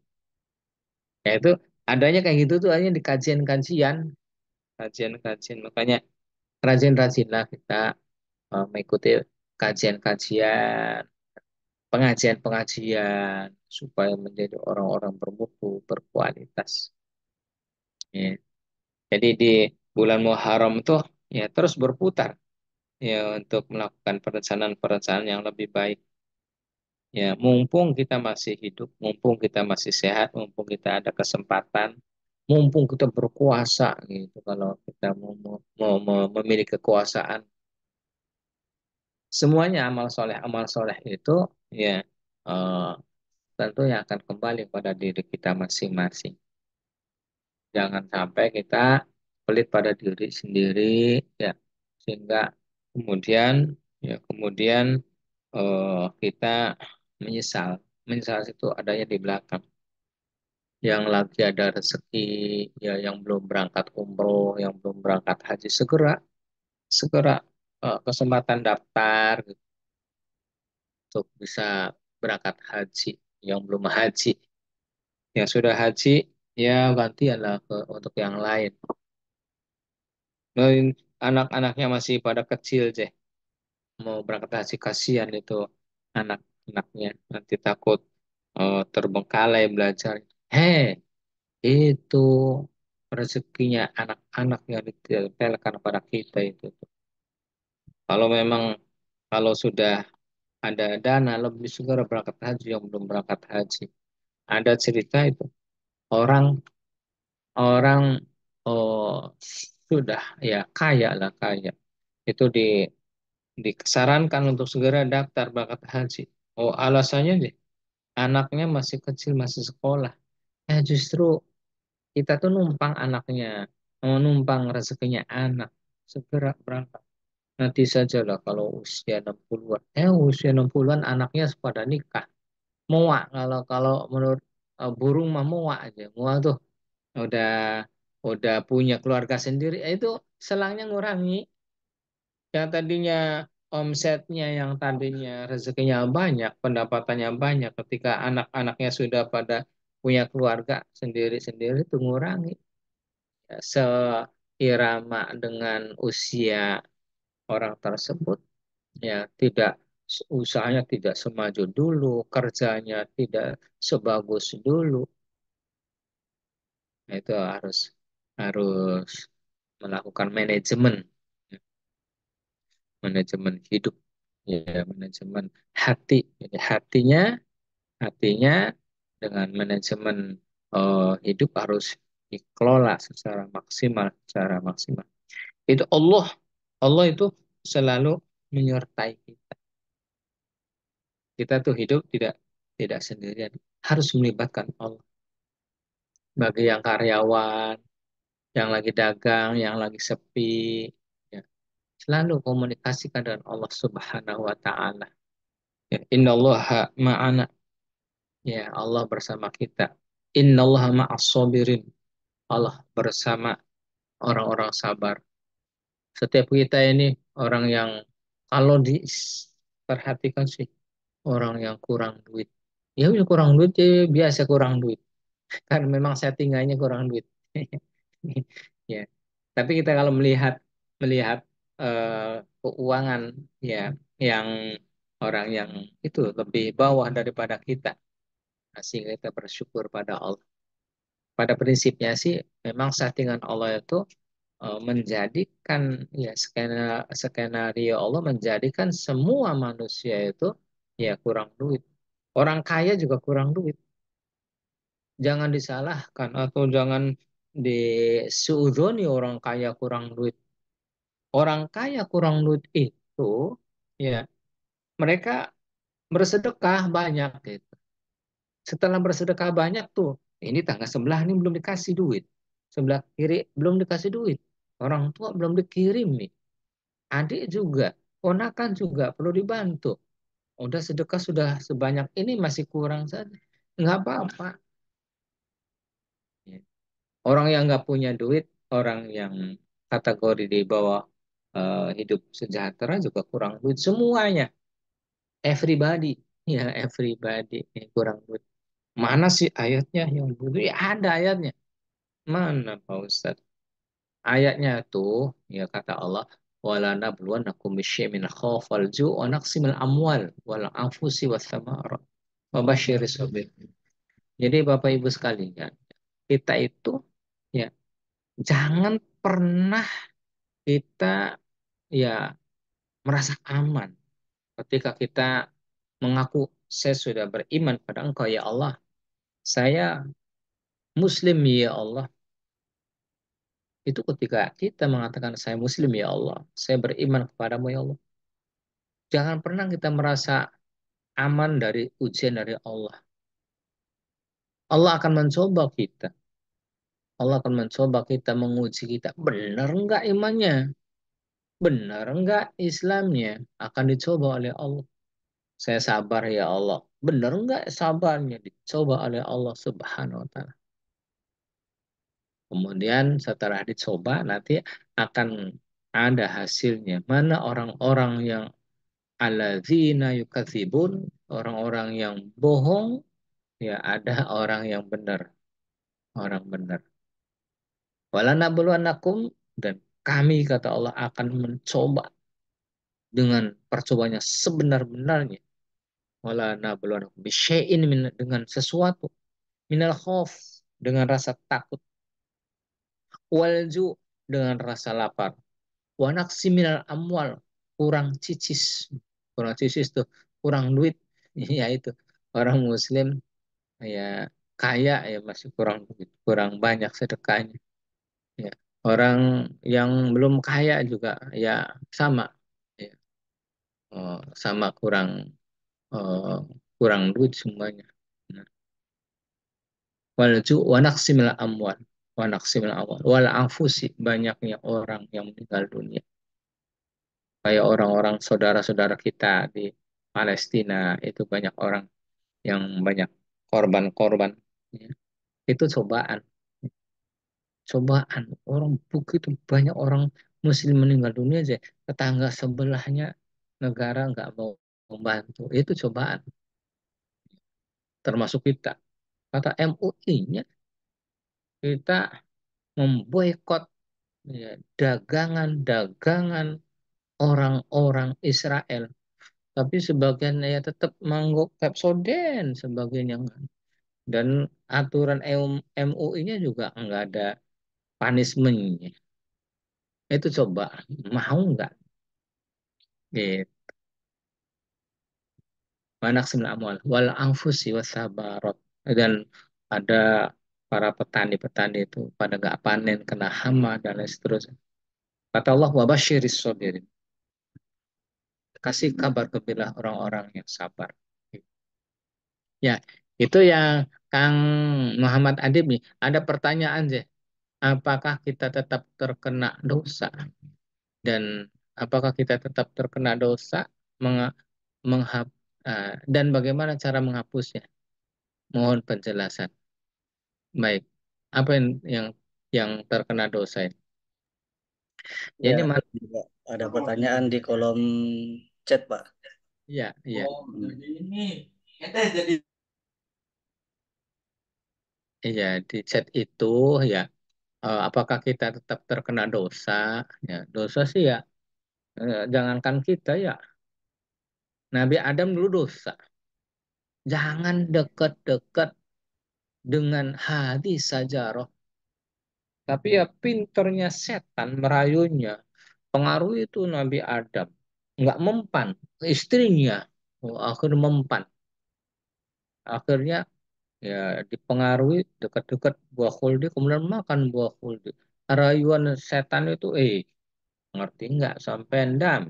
Yang namanya khuldi itu artinya apa coba? Artinya itu kekal. Jadi kalau Anda pengen kekal, makanlah buah khuldi. Karena enak nggak di sini? Ya enak sih. Pengen kekal nggak? Ya pengen. Makanlah ini buah khuldi.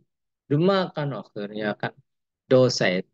Maka doanya tuh la ilaha illa anta robbana ya robbana atau alamna anfusana wa illam taghfir lana wa tarhamna lanakunanna minal khasirin. Ada Nabi Yusuf, Nabi siapa? Nabi Yunus. Nabi Yunus tuh ya, oh ya, umatnya agak susah diajak berbuat kebaikan, jadi keluar aja lah, keluar naik perahu, ya namanya dosa ya. Akhirnya diundi, ini keberatan ya, harus ada yang keluar satu orang. Nabi Yunus, Nabi Yunus keluar, lompat dari perahu, dimakan dengan ikan nun. Di sana di perut ikan berdoa, la ilaha illa anta subhanaka inni kuntu minadz dzalimin. Ya. Jadi dosa sih ya biasa sih, yang Nabi Muhammad saja, Nabi Muhammad ya, kalau kita kritisi ya, Nabi Muhammad kan manusia yang mulia ya, itu dikritik sama Allah Ta'ala ketika lagi ada kedatangan tamu, ya, kedatangan tamu, para mungkin presiden-presiden negara tangga lah kira-kira gitu. Lagi ngobrol-ngobrol, itu ada orang buta datang. Yang namanya orang buta kan nggak tahu di situ lagi ada tamu tuh. Assalamualaikum. Aduh, dalam hati Nabi Muhammad tuh, ya kalau datang sih datang gitu ya, kira-kira gitu ya. Redaksi bebasnya. Tapi ya nanti ini lagi ada tamu. Siapa tahu nih kedatangan mereka masuk Islam. Itu nyerendel datang dengan suara keras tuh. Langsung di ditegur sama Allah. Abasa wa tawalla. Kalau manggil, oh Umi, namanya Umi Maktub. Namanya Maktub. Kalau datang dia itu, hai orang yang gara-gara engkau saya ditegur Gusti Allah gitu. Ya, namanya kekeliruan ya ada saja ya. Nah, apalagi kita ya. Lalu bagaimana kalau kita dosa? Ya, namanya ya dosa kita doa. Doanya apa? Ya, istighfar, astagfirullahaladzim. Astagfiru, saya mohon ampun Allah pada Allah Al-Azim yang Maha Agung. Kalau dosanya banyak, sih kayaknya banyak dosa nih, sehingga kayaknya kurang tenang gitu. Bacalah doa Sayyidul Istighfar. Allahumma anta rabbi, la ilaha illa anta. Khalaqtani wa ana abduka wa ana ala ahdika wa bika mastata'tu. A'udzu bika min syarri ma sana'tu wa abu'u laka bi ni'matika alayya wa abu'u bi dhanbi faghfirli fa innahu la yaghfiru dzunuba illa anta. Doa atau kayak kayak tobatnya Nabi Adam ya, subhana eh, dengan apa, dengan doa yang biasa digunakan oleh Nabi Adam ya, eh, apa sih, kalau Nabi Yunus kan la ilaha illa anta subhanaka ini kuntu minadz dzalimin. Kalau Nabi Adam apa sih tadi tuh, subhanallah, subhanakallah apa, nah itu doanya gitu. Lalu bagaimana kita sering dosa ya, karena dosa itu ya ketidaktahuan kita atau karena emosi kita. Kalau Allah sih, kalau Rasulullah sih memberikan sarannya tuh gini, ittaqillah haitsu ma kunta. Bertakwalah Anda dimanapun Anda berada. Ya. Wa'at bi sayyi'ata al hasanata. Coba ikuti jikalau Anda melakukan salah, khilaf, dosa, diikuti dengan berbuat amal soleh, amal kebaikan. Al-hasanata. Niscaya keburukan-keburukan itu akan terhapus dengan sebab ya kita berbuat baik. Tamhuha. Ya, wa kholikin nas bi khuluqin hasanin. Berbuat baiklah dengan sama manusia. Jadi terapinya, ya sarannya atau solusinya, kalau kita tetap ada yang dosa ya, eh, ya namanya dosa itu kadang-kadang ketidaktahuan gitu. Ya karena faktor ilmu, ya maka diperbanyak lagi ya segera mungkin untuk berbuat kebaikan-kebaikan. Niscaya kebaikan itu akan bisa menghapus kesalahan-kesalahan, kekhilafan kepada orang tua, saudara, tetangga, ya. Kita ada keliru ngomong, agak keras, nggak terima, segera regol, segera regol, segera tutup dengan kebaikan. Ini ada nasi lumayan ini. Nah, ya kalau pertama nolak ya wis biasa, tapi kalau nanti lambat laun juga akan tahu bahwa kita itu lagi belajar baik. Jadi itu kira-kira ya. Jadi kalau habis berbuat dosa tuh ya segera mungkin kita melakukan kebaikan-kebaikan. Saya Ya. kebaikan itu akan menutupi keburukan keburukan kita, dosa-dosa kita. Gitu kira-kira. Baik, Bapak. Punten, Bapak. Ya. Ini untuk yang di kolom chat, mohon izin untuk membacakannya, Pak ya. Oh ya, silakan. Soalnya ini lumayan panjang, Pak. Baik. Iya. Ustadz izin bertanya, mungkin ini tidak berkaitan dengan tema yang tahun baru ini. Tapi kepikiran karena tadi membicarakan soal amal ibadah. Tapi semoga dengan pertanyaan ini bisa membuat saya semakin memasuki tahun baru Hijriah dengan lebih mendekatkan diri kepada Allah. Amin ya rabbal alamin. Saya pernah mendengar tentang dosa turunan nih Pak, yang disebabkan karena dinikahkannya anak perempuan yang lahir di luar nikah Pak, serta bapaknya sebagai wali nikah. Itu kan nikahnya tidak sah dan selamanya dihukum zina bila berhubungan suami istri.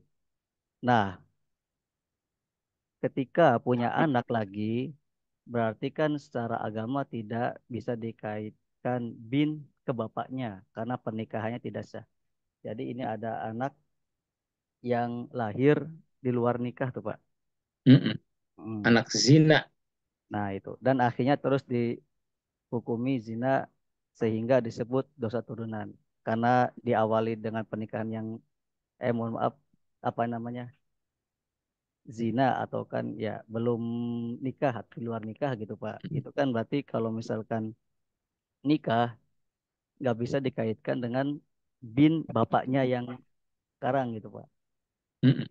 Nah, yang ingin saya tanyakan ialah bagaimana sih cara kita mengetahui apakah kita termasuk golongan yang punya dosa turunan karena ibu, bapak, atau kakek nenek, atau bahkan leluhur kita pernah dilahirkan di luar pernikahan dan bapaknya yang menjadi wali nikah.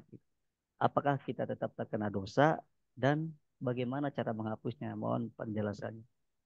Ya, baik. Terima kasih. Ya, memang kalau kitanya dulunya sering bergaul bebas atau tidak merasa diawasi oleh Allah, itu tuh seringkali kita ya melakukan satu tindakan yang fatal. Makanya dalam Al-Quran sebelum kita ya eh, kayak wala taqrabu zina, jangan dekat-dekati zina. Dekat-dekat zina itu ya pacaran yang bobogohan. Itu bobogohan, pacaran itu nggak boleh.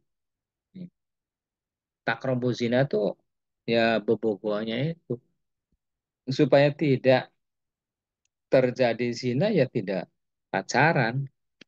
Tapi bagaimana kalau sampai sampai melakukan hubungan zina?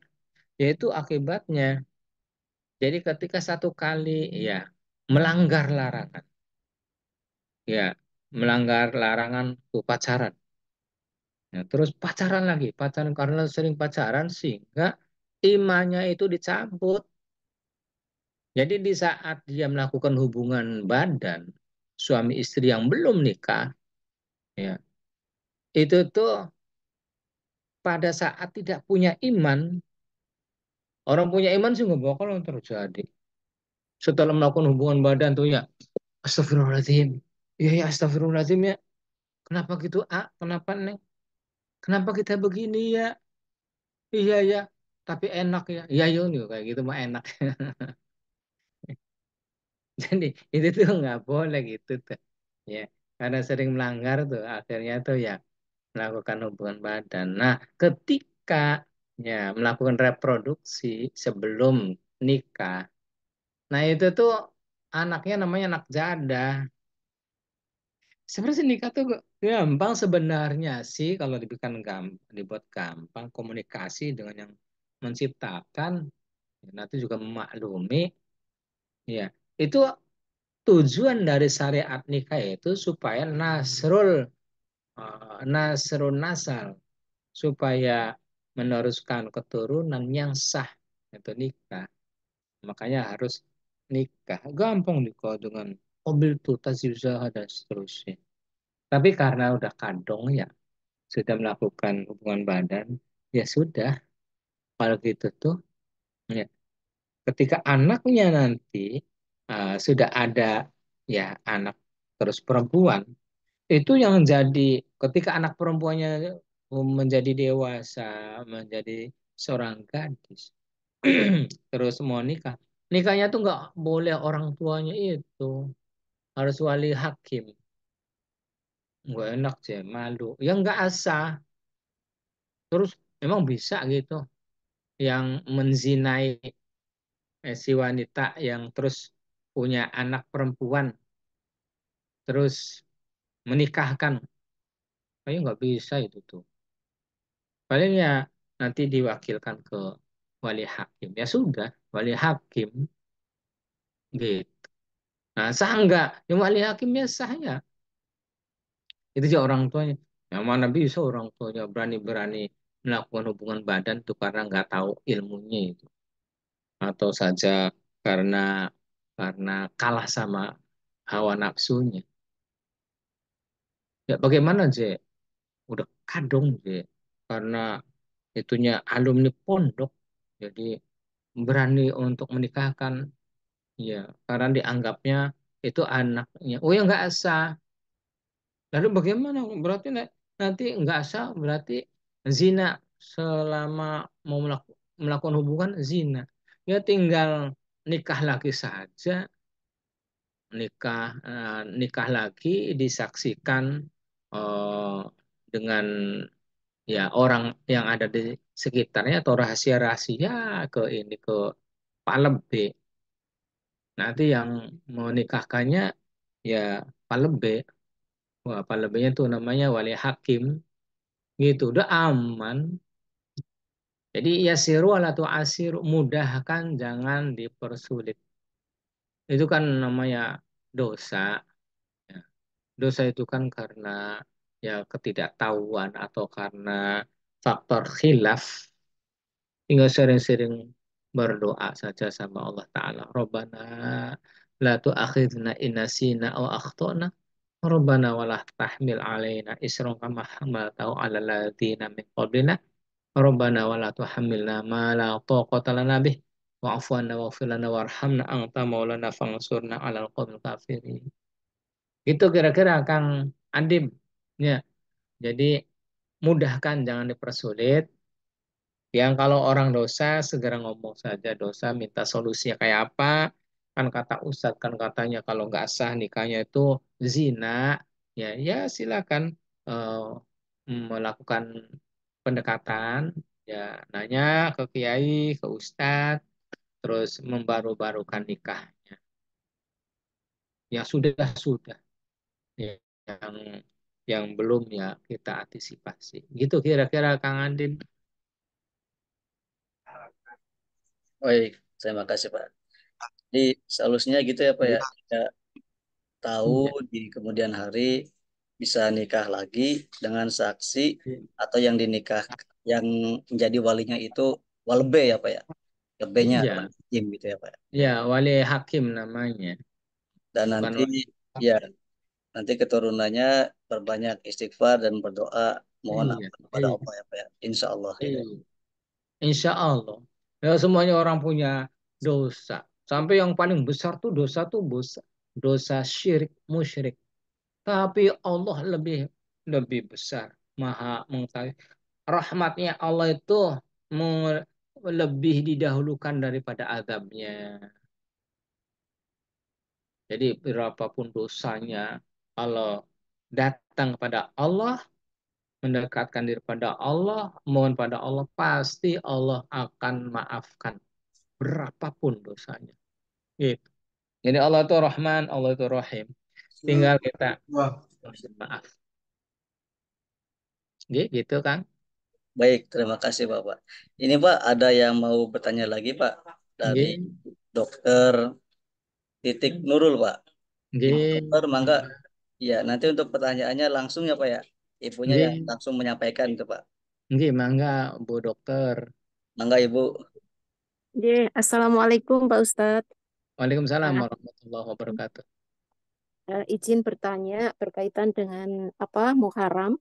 Itu kan Nggih, banyak sekali kita tuh kan mendapatkan ijazah itu dari habaib ulama di media nggih, sosial tuh Pak Ustadz. nggih, Misalnya mengawali tahun baru itu dengan membaca ayat kursi 360 kali gitu. Terus nggih, kemudian apa ada juga apa amalan membaca Al-Fatihah sekian dengan jumlah sekian kayak gitu. Nah, nggih, nah kita menyikapi yang seperti itu Pak Ustadz. nggih, Apakah karena kalau kita mau menjalankan amalan itu kan eh, di kolom-kolom komentar itu suruh jawab qabil tuh kayak gitu Pak Ustadz. nggih, nggih, Sama itu ya Pak Ustadz itu.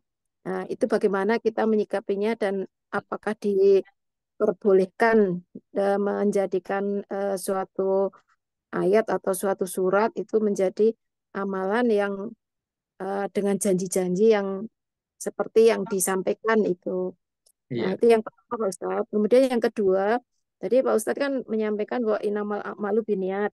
Nah, apakah itu harus diucapkan setiap kita mau melakukan aktivitas? Misalnya ini kan mumpung awal Muharram, ini kita kan ingin lebih baik lagi. Misalnya ya, diucapkan di awal awal nggih, tahun gitu. nggih, Bismillah, eh, bekerjaku ini untuk ibadah, nggih, untuk keluarga. Nah, itu nanti setiap kita mau beraktivitas, misalnya kita mau bekerja itu, apakah harus diucapkan lagi gitu, Pak Ustadz? nggih, Niatnya itu loh, niatnya untuk ibadah itu kan, nggih, apakah itu misalnya hanya diawali dengan Bismillahirrahmanirrahim, itu sudah menjadi niat ya itu, Pak Ustadz. nggih, Oke, matur nuwun. Assalamualaikum warahmatullahi nggih. wabarakatuh.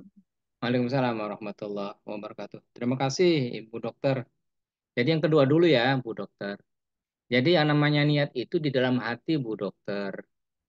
Jadi kalau kita niat, ya niat wudhu, niat sholat, semuanya ada di dalam hati. Adapun kita ngungkapnya itu adalah sunnah untuk menarik hati supaya fokus. Gitu. Kita sedekah, mau sedekah. Nggak ada orang tahu ini, saya mau ini, mau sedekah nih. Nanti tanggal 10 Muharram saya masukin duit ratusan ribu ke amplop 100 mau dibagikan ke anak yatim di yayasan. Diniatin dalam hati aja, ya Allah.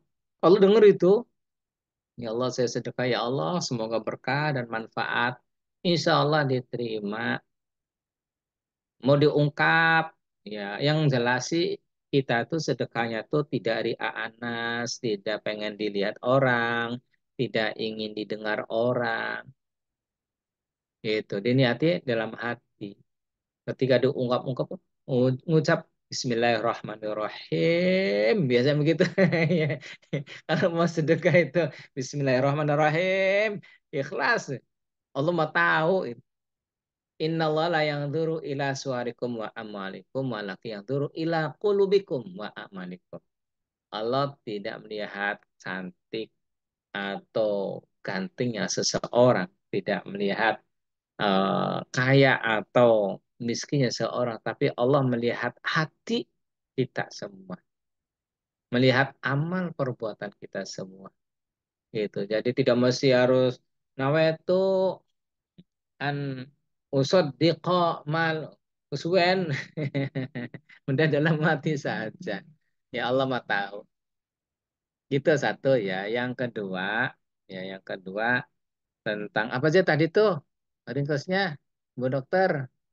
Amalan itu Pak Ustadz, misalnya baca ayat di awal tahun baru, baca ayat kursi 360 kali. Ya, Kemudian kalau pengen anaknya doa, pengen anaknya seperti apa gitu, bacain Al-Fatihah iya, dalam sekian kayak gitu.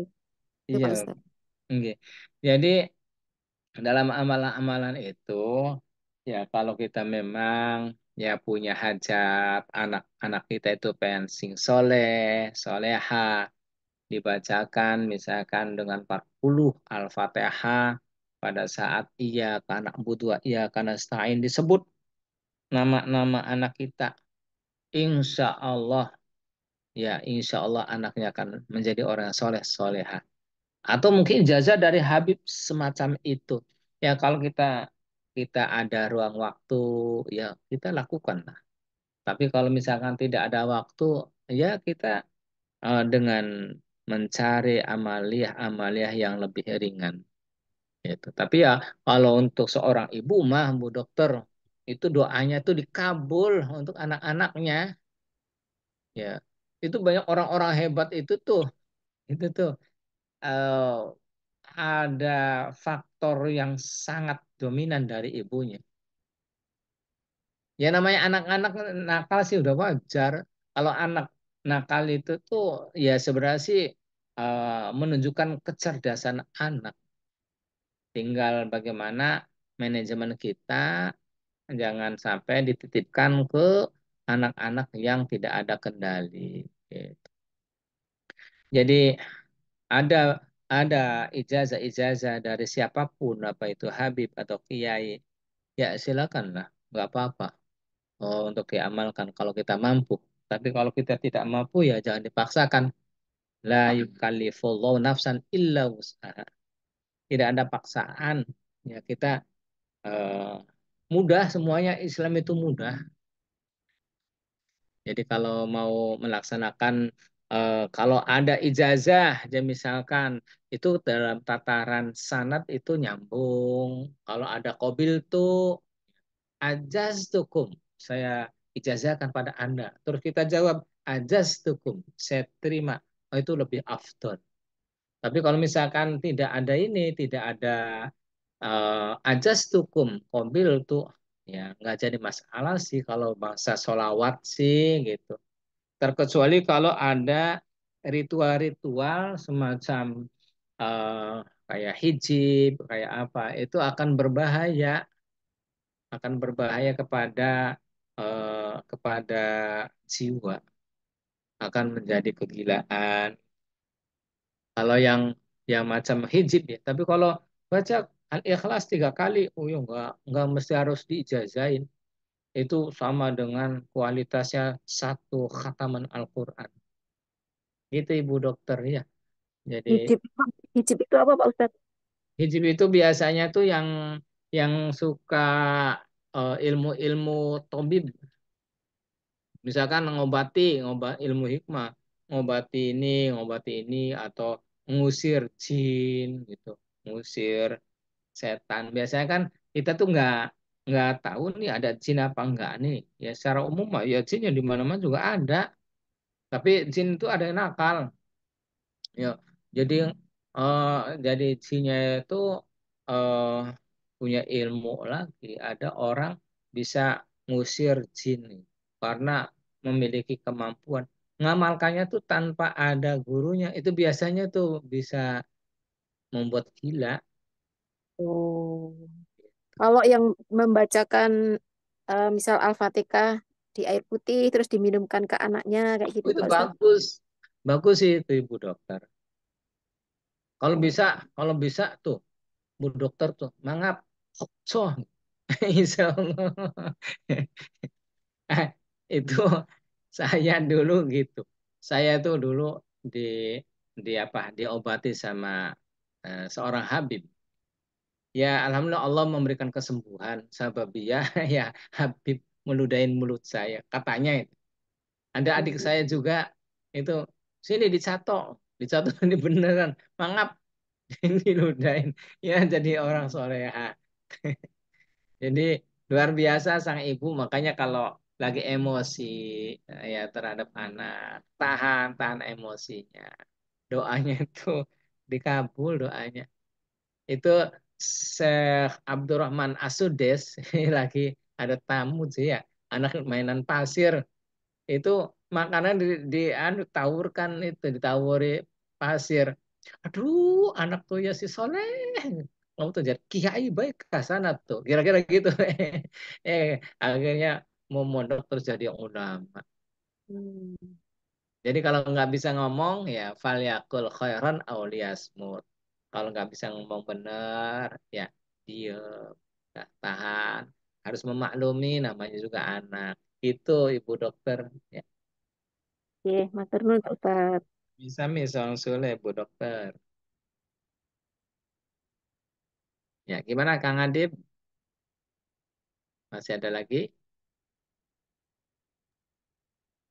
Baik, Bapak Ibu, untuk waktu karena sudah menunjukkan pukul 22 lebih ya Bapak Ibu. Mungkin Oke, kita cukupkan saja ya Pak ya. Gimana Pak? oke, mangga. Kita cukupkan, kita bareng-bareng baca hamdalah bersama.